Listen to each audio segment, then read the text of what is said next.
Hello बच्चों, let's see the question. Question says for NH2OH.HCl plus NaNO2 we get A, and A when reacts with copper gives B plus X gas. Which of the following is correct? Option number A, B is an amphoteric oxide. Option number B, X is a colorless diamagnetic gas which combines with aluminum on heating. Option number C, X can be produced by action of Zn plus NaOH on NaNO2. And option number D, none of the above. So let's solve the question. इस question को solve करने के लिए जो की concept हमें required है वो की कॉन्सेप्ट है properties of nitrogen containing compounds. सबसे पहले हमें एक सीरीज ऑफ रिएक्शन दी गई है. इस सीरीज ऑफ रिएक्शन को हम कंप्लीट कर लेते हैं. सबसे पहले कहा गया कि NH2OH.HCl प्लस NaNO2 से हमें एक ए कंपाउंड मिलेगा. तो ये रिएक्शन देखते हैं. NH2OH.HCl plus NaNO2. इसकी रिएक्शन से हमारे पास बनता है N2O plus NaCl plus 2 moles of water. और इन सब में से N2O ऐसा कंपाउंड है जो कॉपर से रिएक्ट करने पर एक गैस बनाएगा. तो जो हमारा ए कंपाउंड है that will be N2O. Further कहा गया कि ए की रिएक्शन कराई जाती है कॉपर से. सो ए हमने पहचान लिया that is N2O. So this is first step. Now will be doing second step. Second step is N2O plus copper. और ये रिएक्शन होने के बाद हमारे पास बनता है copper oxide that is CuO plus nitrogen gas N2 gas. तो gas हमें X कहा गया है, तो this nitrogen is our gas that is X and copper oxide is our compound B. So this nitrogen is X and this CuO is B. अब हमें यहाँ पे ऑप्शंस देखने हैं. तो पहला ऑप्शन कहा गया कि B is a amphoteric oxide. So first option is incorrect. Copper oxide होता है एक बेसिक ऑक्साइड.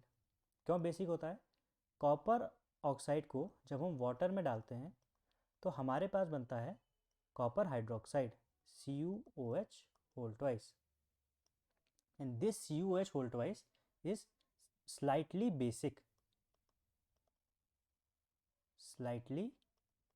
basic. तो जो कॉपर ऑक्साइड है वो एम्फोटेरिक ना होके बेसिक नेचर का होता है. So option number A is incorrect. Option number B कहा गया X is a colourless diamagnetic gas which combines with aluminium on heating. So let's see option number B. तो X एक colourless gas है. बिल्कुल हमारे एटमॉस्फेयर में nearly 78% nitrogen है और वो हमें कहीं भी दिखाई नहीं देती. That means it is colourless. Is it diamagnetic? Yes it is diamagnetic. Why it is diamagnetic? क्योंकि इसके अंदर जितने भी इलेक्ट्रॉन्स हैं those are paired.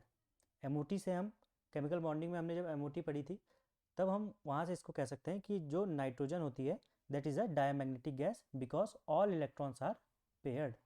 all electrons in nitrogen are paired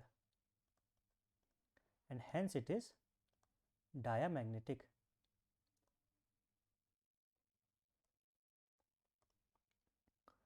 उसके बाद क्या गया it combines with aluminium on heating. तो एल्यूमिनियम के साथ नाइट्रोजन की रिएक्शन होती है एलिवेटेड टेम्परेचर्स पे, हाई टेम्परेचर्स पे. तो हीट करते हैं हमारे पास बनता है aluminium nitride that is AlN. इसको अगर हम बैलेंस करें तो 2 moles of AlN will be formed and 2 moles of aluminium are required. तो जो ऑप्शन नंबर बी है this option number B is absolutely correct. अब ऑप्शन नंबर सी कहता है कि X can be produced by action of Zn plus NaOH on NaNO2. So let's see option number C. Option number C. X can be produced by action of Zn plus NaOH. तो सबसे पहले देखते हैं Zn और NaOH की reaction क्या होती है. So Zn plus NaOH gives us Na2 ZnO2 sodium zincate plus hydrogen gas H2 gas. And if we balance it we require 2 moles of NaOH। तो यहाँ से हमारे पास हाइड्रोजन गैस बनती है। ये hydrogen gas then reacts with NaNO2। तो NaNO2 के साथ कैसे रिएक्ट करेगी? NaNO2 plus hydrogen gas, and this gives us ammonia NH3 plus NaOH plus water। तो ये रिएक्शन हाइड्रोजन की हो जाती है NaNO2 से। इस रिएक्शन को अगर हम बैलेंस करें, so we require 3 moles of hydrogen, we require 3 moles of hydrogen gas. तो यहाँ से हमारे पास जो गैस बनती है दैट इज़ अमोनिया गैस, और हमारे पास जो X है दैट इज़ नाइट्रोजन गैस। तो नाइट्रोजन की जो हमें कहा गया कि नाइट्रोजन ZnNaOH की NaNO2 से एक्शन पे बन सकता है, so this is not true. So option number C is also false, and option number D is also incorrect. So the final answer of this question will be option number B, that X is a colorless diamagnetic gas which combines with aluminum on heating. Hope you have understood it well. Best of luck.